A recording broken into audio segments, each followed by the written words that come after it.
что, добро пожаловать в Стамбул, город, где соединяется Восток и Запад, столица 4 империй и самый большой город Европы. Погнали с заставкой.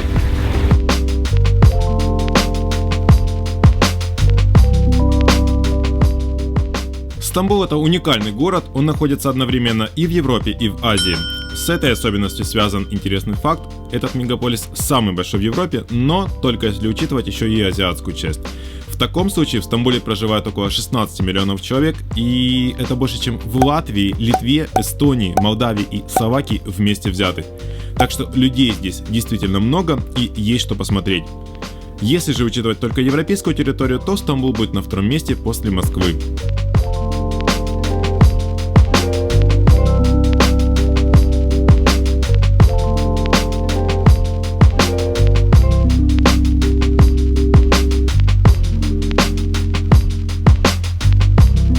Это будет мой первый большой выпуск про Стамбул, и сегодня мы увидим новый аэропорт, погуляем по базарам, посмотрим на мечети, попробуем уличную еду, полетаем на дроне, посидим у Босфора, посмотрим на стамбульских котиков и многое другое. Так что будет интересно, делайте бутерброды с чаем и устраивайтесь поудобней.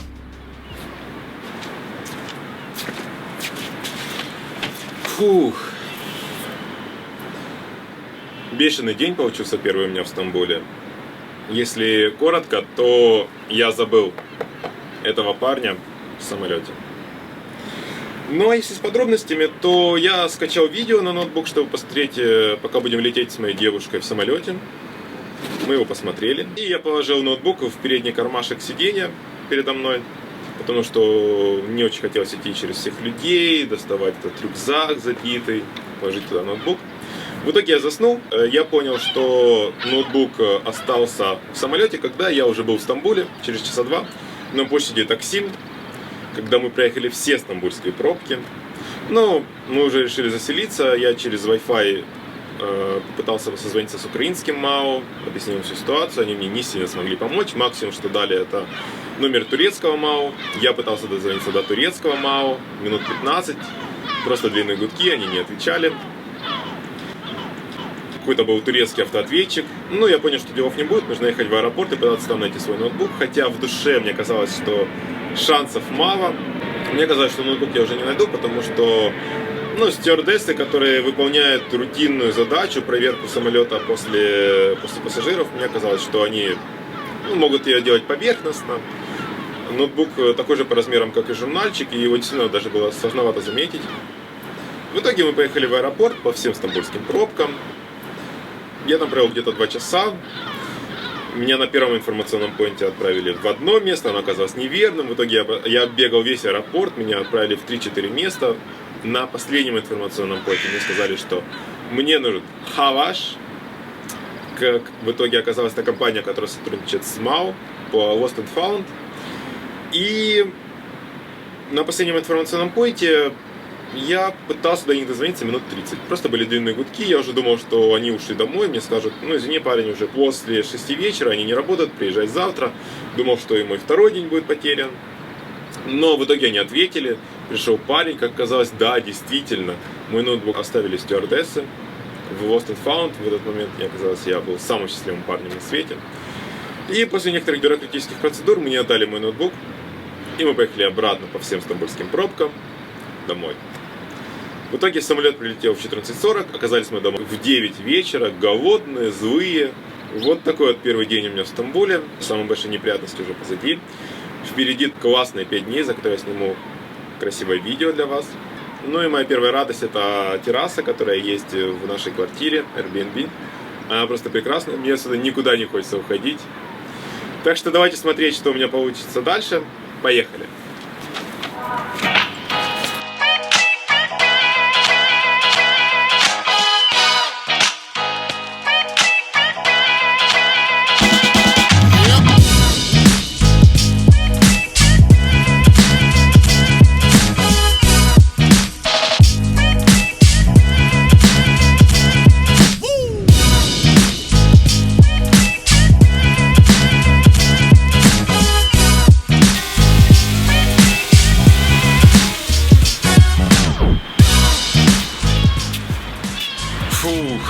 надеюсь, что за время съемок в Стамбуле с дрона его не собьет ни одна чайка, ни одна птица, потому что их здесь просто нереальное количество. Ну и, кстати, этого парня зовут Марсик. И хорошая новость для любителей дронов. Если ваш дрон летает на Wi-Fi сетях, то в Стамбуле вы летаете на частоте 5,8 ГГц. Не так, как в Европе или в Киеве на частоте 2,4 ГГц там можно летать. А это значит, что ваш дрон может дальше улететь. У него будет меньше помех, так как на 2,4 ГГц работают все Wi-Fi роутеры. Возле больших зданий даже нереально просто взлететь, что-то снять по кругу. Ну и плюс этот город очень видовой. Здесь получаются классные кадры. Особенно если вы будете снимать с воды, с Босфора, то получится просто...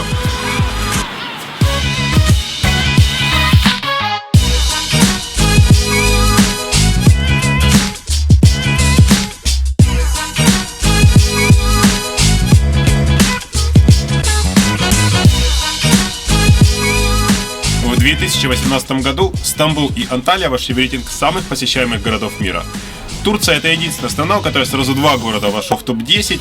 В городе на Босфоре побывало около 13 миллионов туристов, и я уверен, что их было бы больше, если бы не 5 терактов в 2016-2017 годах, из-за которых погибло 145 человек.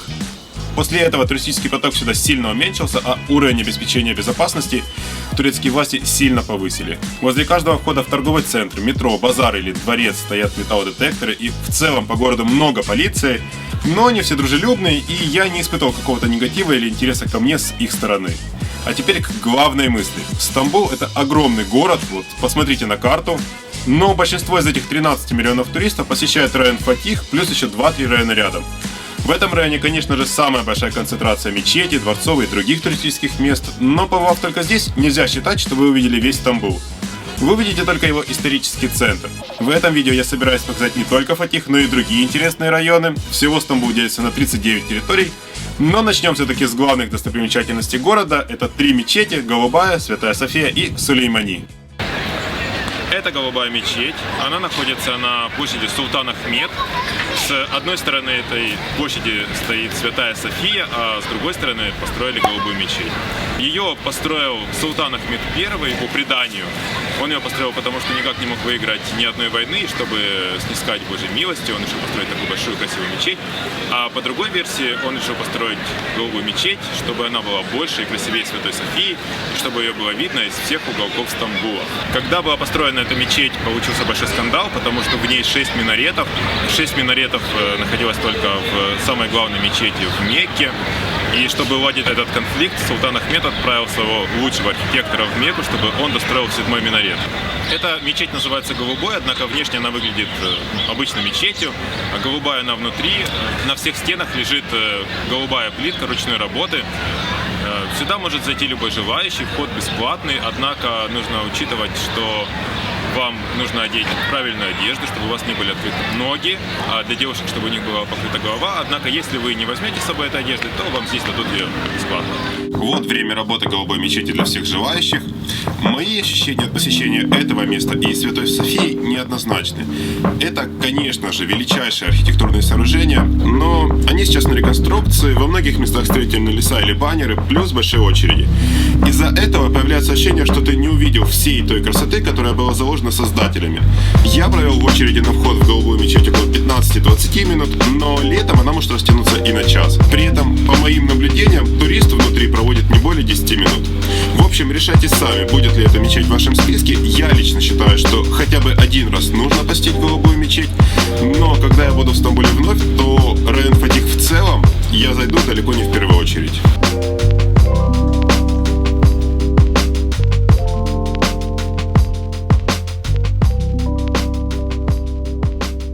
Что это Святая София, это здание.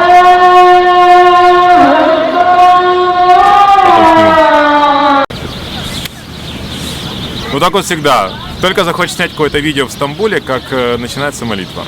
Ну ладно. В общем, это Святая София. И это действительно уникальное здание. Уникально оно тем, что изначально его построили как православный храм в VI веке. А потом, когда турки захватили Константинополь, это здание переделали в мечеть. На данный момент это музей, и в этом здании можно встретить элементы как православного храма, так и мечети. Чем это здание интересно? Ну, во-первых, его можно было построить в цивилизации. А во-вторых, это здание на протяжении более чем 1000 лет было самым большим христианским храмом в мире, до того, как построили храм Святого Петра в Риме. Его строили 6 лет, и на постройку этого храма было потрачено 130 тонн золота. Это было 3 годовых бюджета Византии на тот момент. Также это здание интересно тем, что князь Владимир, который посылал гонцов в разные точки мира, чтобы узнать больше про разные религии, так вот, гонцы, которых он послал в Константинополь, были настолько впечатлены и восхищены этим храмом, что рекомендовали Владимиру принять именно православие. Так что, может быть, во многом благодаря этому зданию на территории Украины, России, Беларуси развито именно православие.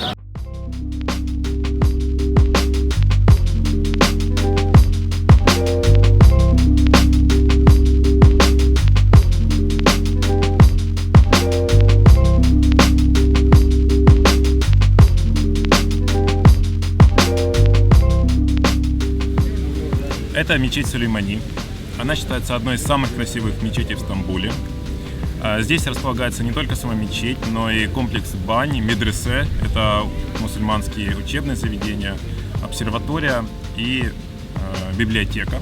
В этой мечети Сулеймание погребены Роксолана и ее муж Сулейман, так что если вы любитель турецких сериалов и смотрели сериал про Роксолану, то это место просто must-have для посещения в Стамбуле. В мечеть Сулеймани может войти любой турист, она работает для всех желающих с 9 утра до 12:45 и с 1:45 до 3:45 дня. Если у вас будет неподходящая одежда, то мужчинам и женщинам дают длинные юбки и дополнительно дают платки для женщин. Считается, что 4 минарета на этой мечети означают, что ее построил 4-й Сулейман Стамбула, а 10 балконов означают, что он был 10-м в династии. Мечеть Сулеймани мне понравилась больше всех. Во-первых, туристов здесь значительно меньше, и здесь действительно можно насладиться внутренним убранством мечети. И к тому же я искренне считаю, что в таких местах должно быть тихо. В таком случае мечети или храмы выглядят особенно величественно. Во-вторых, с территории мечети открывается просто шикарный вид. Вот он. Меня не так часто можно чем-то удивить, но вы когда-нибудь видели, чтобы в религиозном здании запускали дрон? А я в мечети Сулеймани такое видел, и вот в этот момент я прям почувствовал на все 100%, что Стамбул — это смешение и Запада, и Востока. А теперь подробнее про Роксолану и другие турецкие сериалы. Оказалось, что в Стамбуле развит туризм по местам съемок турецких сериалов. А знаете, какие сериалы самые популярные в мире? Нет, не бразильские, аргентинские или мексиканские, это турецкие сериалы. Теперь парочку фактов. В 2018 году турки продали за рубеж своих сериалов на 350 миллионов долларов, а к 2023 году они планируют увеличить экспорт до 2 миллиардов долларов. Такой бурный рост индустрии связан с тем, что среднестатистический турок смотрит телевизор 5,5 часов в день, и это самый высокий показатель в мире. В общем, в Турции есть свой благодарный зритель. Теперь я хочу рассказать о том, чего не покажут в сериалах о Стамбуле. За время путешествия у меня к нему накопились и некоторые претензии. Во-первых, когда гуляешь по улицам, часто можно встретить развалины. Это мой пролет возле Галатской башни, вот она, о ней я расскажу чуть позже. И смотрите, здесь недостроенное здание, и здесь арматура из крыши торчит. А теперь разворачиваемся. Здесь недостроенное здание, и здесь строительный кран явно восстанавливает какое-то разрушенное здание. Плюс город грязный, во многих районах много мусора и кое-где даже неприятно пахнет. Хотите верьте, хотите нет, но возле моего дома жили куры. При этом до главной пешеходной улицы Стамбула Истикляль идти было около 5 минут. Представьте, возможно ли такая ситуация в самом крупном городе вашей страны? Этот город не предназначен для пешеходов. Пешеходных переходов здесь практически нет, иногда нет и тротуаров для пешеходов, так что приходится идти прямо по дороге. При оплате картой проходила только одна из 3 транзакций, так что Турция — это страна, где рулит кэш. С PayPass здесь тоже туго, когда я хотел заплатить телефоном, иногда на меня смотрели с непониманием и отказывали в оплате, хотя на терминале был значок бесконтактной оплаты.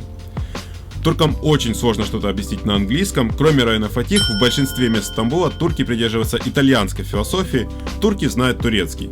Хочешь что-то объяснить? Учи турецкий. И последний пункт – это одна из особенностей общественного транспорта, но о ней я расскажу чуть позже. Да, и выбирайте жилье подальше от мечети. Если вы не мусульманин, то лучше арендуйте жилье не в районе Фатих, так как просыпаться вы будете вместе с первой молитвой, которая происходит до рассвета солнца. А теперь про саму улицу Истикляль. Это самая главная пешеходная улица Стамбула. В праздники по ней проходит до 3 миллионов человек в день. По одной улице 3 миллиона человек. Мне самому это сложно представить. И интересно она тем, что на ней кипит жизнь 24 часа в сутки. А еще здесь ездит красный трамвай, который стал одним из символов этого города. Лично мне он очень понравился, обязательно сделайте с ним фотографию. Этот трамвай вернули сюда в 1990 году, и вот где еще можно проехаться на трамвае, просто запрыгнув на ступеньку.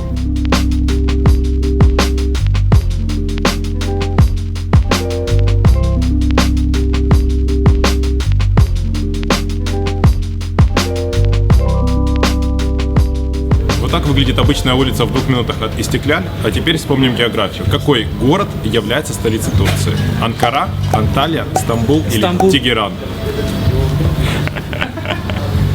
Да, правильный ответ – Анкара. Вот так интересно получается, что Стамбул был одним из центров, в которых вершилась судьба мировой истории на протяжении 2000 лет, а теперь этот город с 1923 года даже не столица страны. Если кратко, то это сделал Ататюрк, чтобы перенести столицу подальше от границы и боевых действий. Такая же логика была при переносе столицы и из Питера в Москву почти в то же время. Но несмотря на то, что Стамбул уже почти 100 лет не столица, этот город все равно самый крупный в стране. Каждый 5-й житель Турции живет в Стамбуле, но при этом только 28% стамбульцев родилось в этом городе. Здесь собирается 40% всех налогов и производится 27% всего ВВП страны. Я даже пришел для себя к такой безумной идее, что Стамбул похож на Нью-Йорк. Не по архитектуре, конечно же, но смотрите сами, что у них есть общего. Оба этих города не столицы, но самые крупные города страны, и люди стремятся приехать именно в эти города. Это торговые и экономические центры своих стран и регионов. В Стамбуле, например, живет 36 миллиардеров. Для сравнения, во всей Украине официально их всего лишь 4.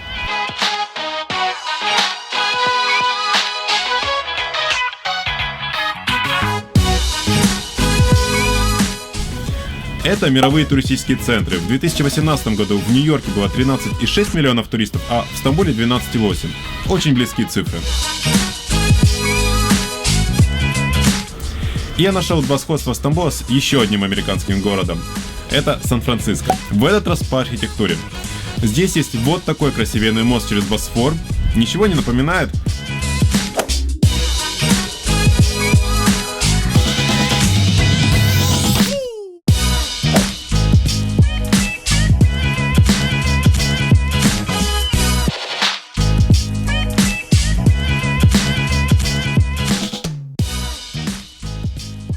А ночью он еще и подсвечивается красным цветом. Выглядит очень красиво.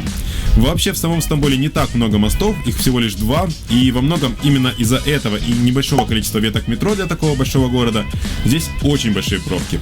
Мост через Босфор не так-то легко построить, он должен быть очень высоким, чтобы под ним могли проходить самые большие грузовые судна мира, поэтому в Стамбуле решили не заморачиваться с новым мостом и построили подземный туннель Евразия на глубине 106 метров прямо под Босфором. Тем не менее, даже после открытия подземного тоннеля ситуация в городе остается напряженной. За неделю житель этого мегаполиса проводит в пробках 7 часов. Это практически полноценный рабочий день, а расстояние, которое можно проехать без пробок за 20 минут, в Стамбуле проезжают за 45 минут.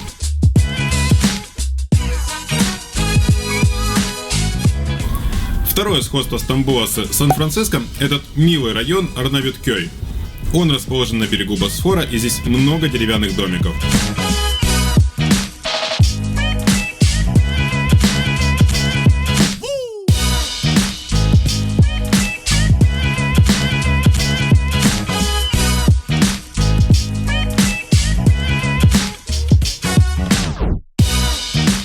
Плюс здесь есть классная и большая набережная.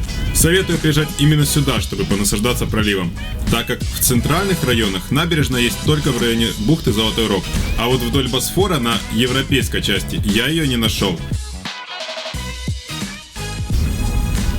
Эти кадры я снимал с кораблика, который курсирует между Европой и Азией. Смотрите, в центре, на набережной, вдоль Босфора одна стройка. В общем, для меня Арнавиткё это маленький Сан-Франциско. Если захотите сюда приезжать на выходных, учитывайте, что общественный транспорт по выходным ходит сюда очень редко. В Стамбуле работает метро, автобусы, трамваи, фуникулеры и изюминка этого города – паромы. Автобусы здесь это самый распространенный вид общественного транспорта, их более 500 маршрутов. Есть исторический трамвай на Стекляль, а также фуникулер, который идет к площади Таксим. В остальной части города есть современные трамвайные маршруты. Всего в Стамбуле есть 6 веток метро, внутри все чисто, и я заметил, что платформы очень большие по размеру. Часто вагоны поезда занимают меньше половины перрона. В общем, турки люди мудрые и строят с запасом. И, наконец-то, тот общественный транспорт, из которого не хочется выходить, это паромы. Они курсируют между разными районами европейской и азиатской части Стамбула, но вот где еще можно за 20 минут смотаться из Европы в Азию по своим делам или просто так? Хочу сказать, что кораблики это действительно спасение для Стамбула, на них нет пробок и не нужно объезжать полгорода, чтобы доехать до моста. А для туриста это практически бесплатная экскурсия по Стамбулу. На паромах есть бар, в общем, идете на бар, берете чай, садитесь ближе к воде и наслаждаетесь. Забегая наперед, скажу, что с Босфора открывается лучший вид на Стамбул. И теперь про особенности общественного транспорта, которые я обещал рассказать. Здесь нет билетов на 15, 30 или 90 минут. Каждый раз, когда вы пересаживаетесь с одной ветки метро на другую или на автобус, нужно платить по новой. В целом проезд не такой дорогой, в среднем цена поездки составляет около 5,5 лир, это зависит от маршрута автобуса или ветки метро, но оформив карточку Istanbul Card за 6 лир, вы будете получать 50% скидку на каждой поездке. В таком случае одна поездка будет выходить около 2,6 лиры. Но турки люди щедрые, поэтому при пересадке на другой вид транспорта в течение 2 часов вам дадут еще одну скидку 50% на предыдущую скидку 50%. Так что проезд второй раз будет стоить до 2 лир. Но не совершайте ошибок, которые совершили мы, покупайте на каждого человека по Istanbul Card, так как мы купили одну на двоих и при поездках вдвоем на 2 видах транспорта скидка пробивалась только один раз, а не 2. Купить и пополнить ее можно в автомате практически на любой остановке, в том числе и в аэропорту. Кстати, в 2020 году к новому аэропорту Стамбула проведут метро.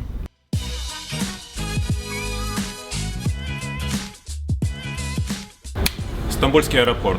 Почти год назад, в 2018 году, в октябре турки открыли новый аэропорт в Стамбуле. Полноценно он начал работать в апреле 2019 года. Причем авиакомпания Turkish Airlines перенесла свои рейсы из старого аэропорта Ататюрка в новый всего лишь за один день.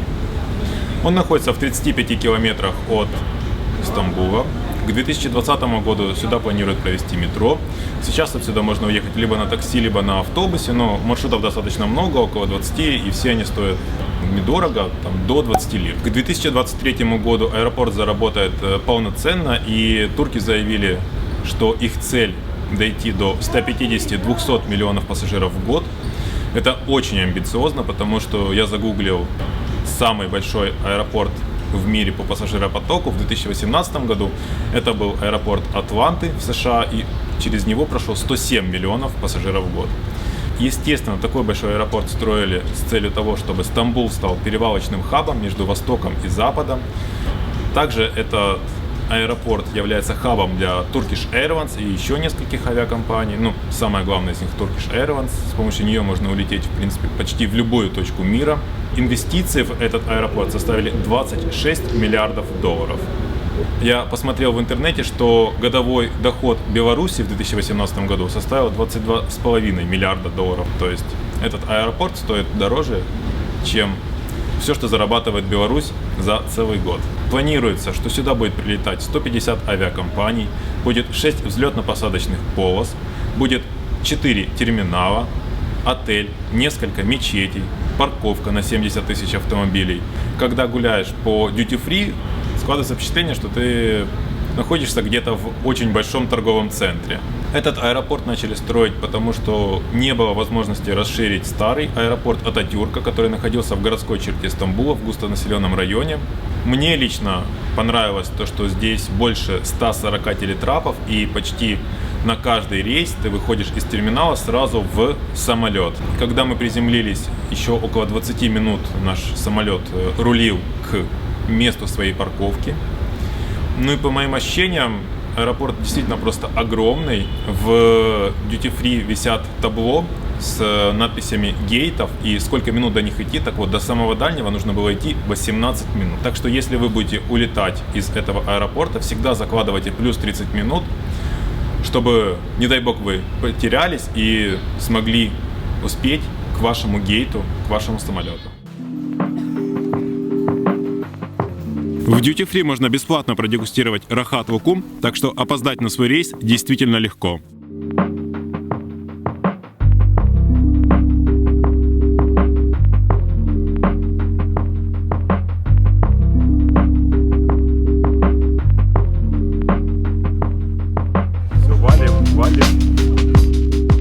Кстати, о факапах. За время этой поездки я не только умудрился забыть ноутбук в самолете, но и чуть не потерял Марсика, потому что его реально атаковали чайки. Наверное, им все-таки не понравился новый конкурент в городе.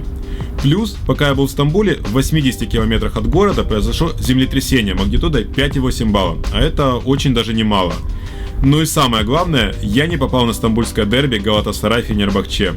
Если вы смотрели мой выпуск из Милана, то знаете, что я люблю гонять на футбич. В этом году я уже был на 2 дерби, и по моему плану стамбульское дерби было бы прекрасной вишенкой в коллекцию 2019. В 2011 году матч этих двух команд был внесен в книгу Гиннесса как матч с самой громкой поддержкой на спортивном мероприятии в мире. Но все оказалось не так просто. После 2014 года билеты на футбол нельзя купить просто через интернет. Все продается через карточку болельщика. Не буду расписывать весь механизм, сразу к выводу. Я купил годовую подписку болельщика за 10 баксов, но не выбирал команду. В итоге билеты я смог купить, но в последнюю очередь, за один день до игры.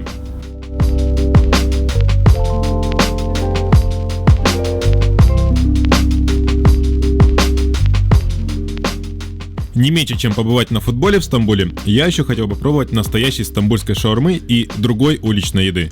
И с этим у меня все получилось.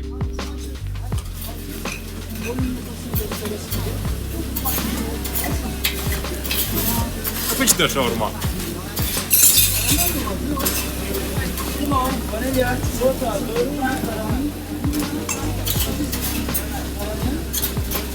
Нас на Студгородке было лучше.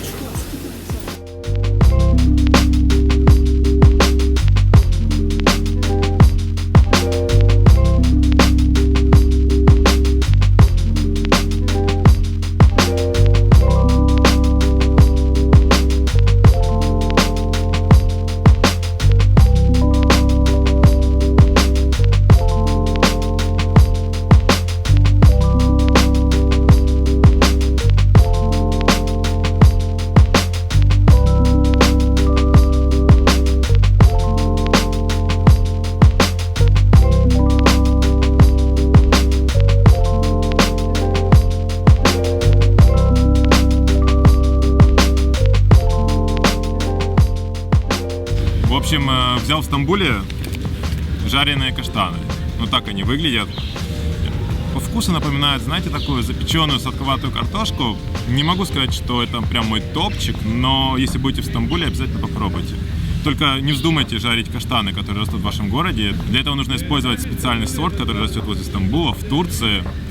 Ну и вообще в Стамбуле есть очень много вкусной уличной еды. Это не только кебаб, который ожидаешь увидеть на улице, там, лучшую еду всех студентов, но и много другой вкусной еды. Это жареная кукуруза, разные крендели, которыми можно покормить чаек, например, если вы будете кататься потом на кораблике. Есть рыбные бутерброды, чай по-турецки, кофе по-турецки. Ну и мой личный топчик — это свежевыжатые соки, которые делают на каждом углу. В особенности мне понравились апельсиновый и, если вы любите, то гранатовый сок. Так что, если будете в Стамбуле, то обязательно пробуйте уличную еду, она здесь очень вкусная и будут классные воспоминания о городе.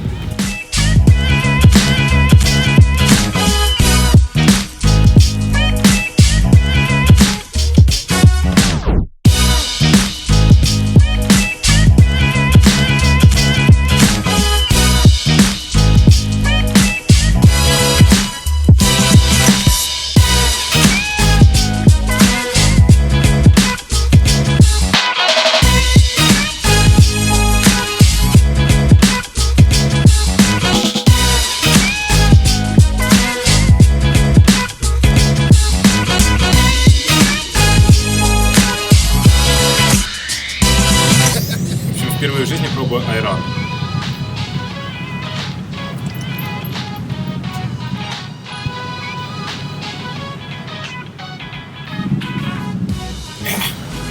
Короче, соленый кефир. Всё. И вот мы купили гранатовый свежевыжатый сок. И, кстати, я просто ненавижу все кислое.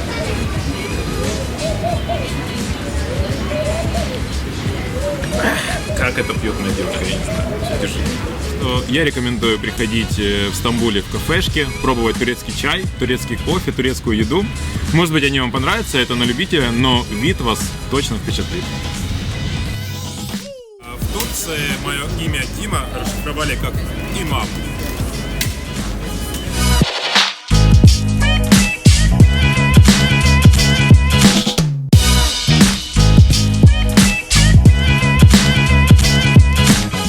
Кстати, самые вкусные и дешевые свежевыжатые соки продаются возле Галатской башни. Галатская и Девичья башня в Стамбуле – это мой личный топчик. Высота Галатской башни 61 метр, но из-за того, что она стоит на холме, с нее открывается шикарная круговая панорама на весь Стамбул. Особенно красиво выглядит оттуда район Фатих, бухта Золотой Рог и Босфор. В XIV веке ее перестроили генуэзцы, и на тот момент это был настоящий небоскреб. 50 лет назад эту башню отреставрировали, и теперь для таких любителей смотровых и нелюбителей идти на смотровые пешком, как я, здесь есть лифт. За все время существования башни здесь был маяк, обсерватория, ночной клуб и даже тюрьма. Именно с этой башни в 1632 году османский ученый Ахмед Челеби расправил свои крылья и прыгнул с нее. Однако он не разбился, а пролетел 3,5 километра и приземлился на азиатской части города без единой царапины. Этот ученый стал одним из пионеров авиации, он, кстати, нарисован на билете с Галатской башни.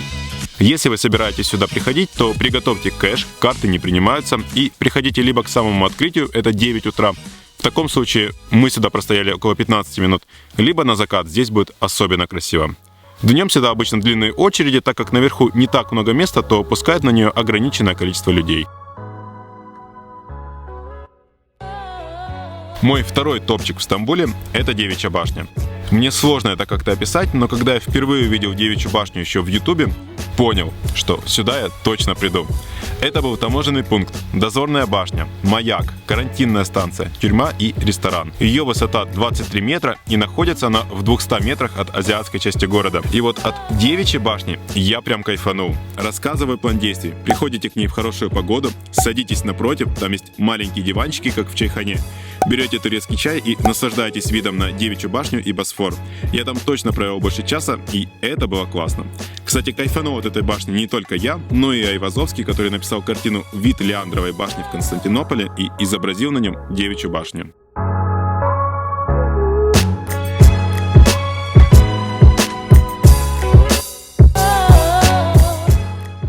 Я хочу сказать, Стамбул прекрасен тем, что здесь есть Босфор. Он создает просто невероятные эмоции у тебя внутри.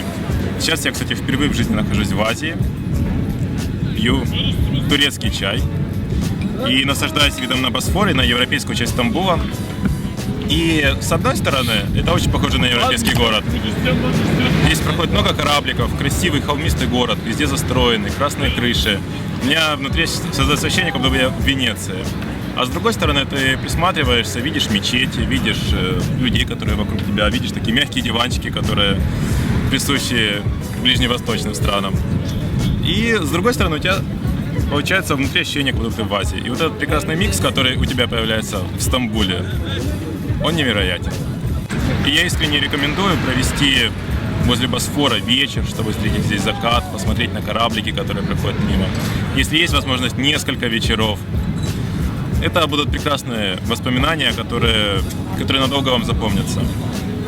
Это невероятное количество корабликов, которые ходят между европейской и азиатской частью города. Плюс большие корабли, которые идут в порты Черного моря, создают просто непередаваемую атмосферу. Каждый год через Босфор проходит 50 тысяч судов, перевозят 200 миллионов тонн нефти, а в целом Босфорский пролив в 3 раза загруженнее, чем Суэцкий канал.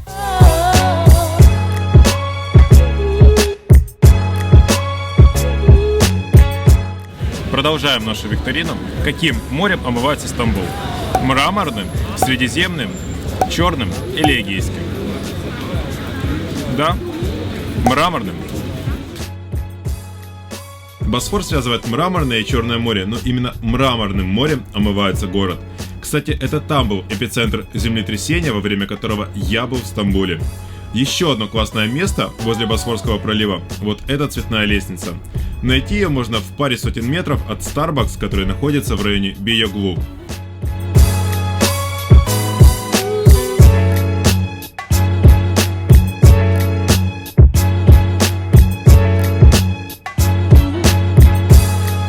В разных районах Стамбула можно встретить разную архитектуру. На улице Истекляль мне казалось, что я гуляю где-то по Вене. Возле Босфора создается ощущение, что ты находишься где-то в Венеции от этого огромного количества корабликов. Во многих районах создается ощущение, что ты находишься где-то на Ближнем Востоке, в Азии. Ну, есть такие крутые арт-инсталляции, как эта лестница и этот котик, очень инстаграмные места, так что если будете в Стамбуле, обязательно сюда зайдите и сделайте фотографию.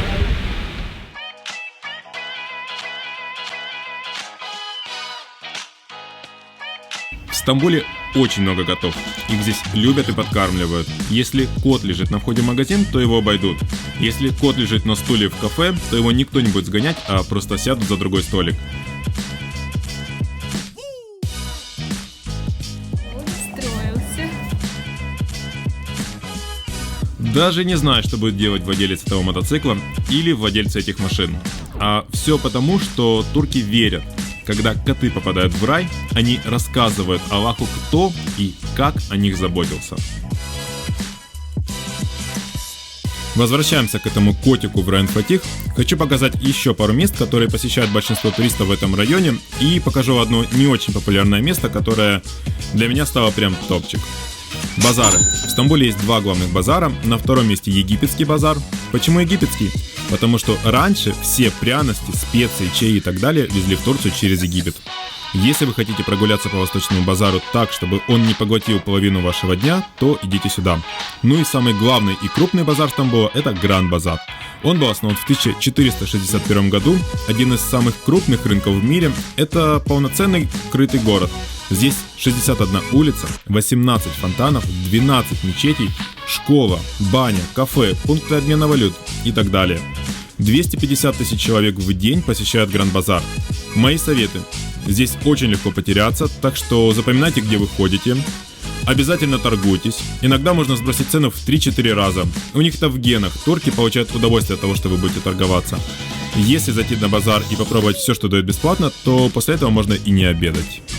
Мне такие места не очень нравятся, так как для меня погулять полдня по базару – это в большей степени потеря драгоценного времени в другом городе. В общем, я топлю за интернет-покупки. Второе популярное место у туристов – это цистерны. Раньше в этих подземных хранилищах накапливали воду для всего города. Я простоял туда в очереди минут 20 и провел там минут 10. Внутри практически не получилось сделать ни фотографий, ни видео, так как все в полумраке и воды там тоже практически нет. Просто красивый подвал. Ну, мне такое не очень зашло. И теперь то крутое место, про которое я говорил, это смотровая Куб Истанбул. С нее открывается шикарный вид на Стамбул с чайками. Это то, что точно лайкнут все в вашем инстаграме. Находится она чуть выше Гранд-базара. Место очень популярное у блогеров, и здесь почти всегда очереди.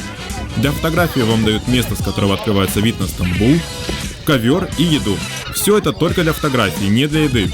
Здесь специально прикармливают чаек, так что они все время кружат в поисках еды рядом и ради фоточки ваш инстаграм. Но стоимость аренды места для фотографий не маленькая, 100 лир. Это их аккаунт в инстаграме, можете сами посмотреть, какие фотографии здесь получаются и решить для себя, стоит ли оно того. Но в 100 метрах от смотровой есть место почти с таким же видом, без ковра и еды, конечно, но зато никаких денег за него не берут.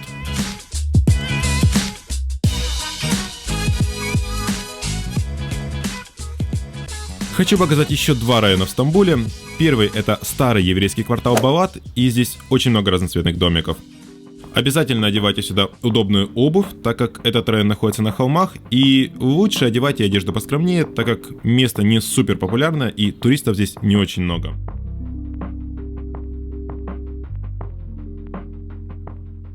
Приготовьтесь отбиваться от детей-попрошаек, которые будут пытаться вам что-то продать каждые 5 минут.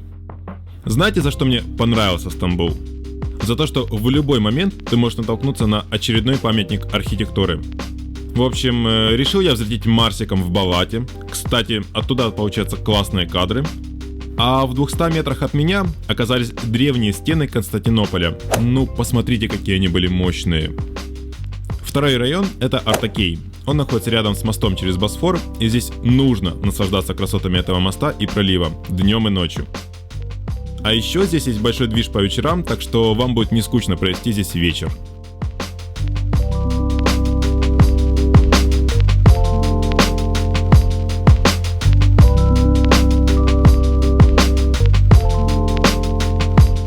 Ну и наконец последний вечер в Стамбуле нужно проводить на башне Сапфир. На ней находится смотровая на высоте 238 метров, и с ней открывается шикарная панорама на город. И именно в этот момент у тебя складывается каждый отдельный пазл, который ты видел в городе, в полноценную картину.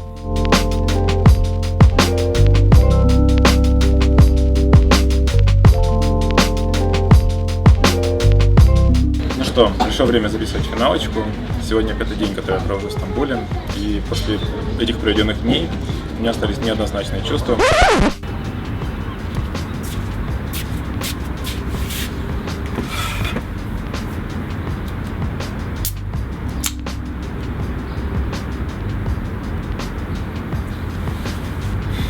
Не получилось у меня вчера записать для вас финальное видео с небоскреба. Подошел охранник, сказал, что нельзя снимать с трипода. Так что я просто понаслаждался красивым закатом над Стамбулом на высоте 238 метров.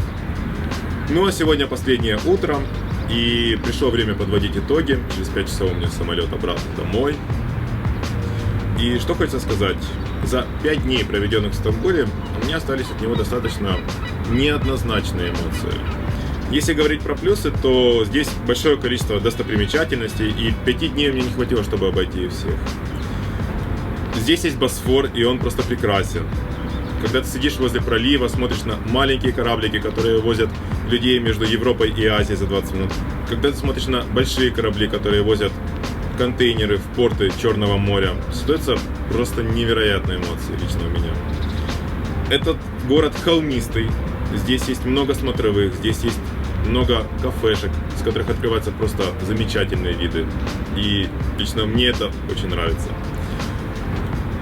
Также этот город атмосферный. Здесь действительно можно прочувствовать этот невероятный микс между Востоком и Западом.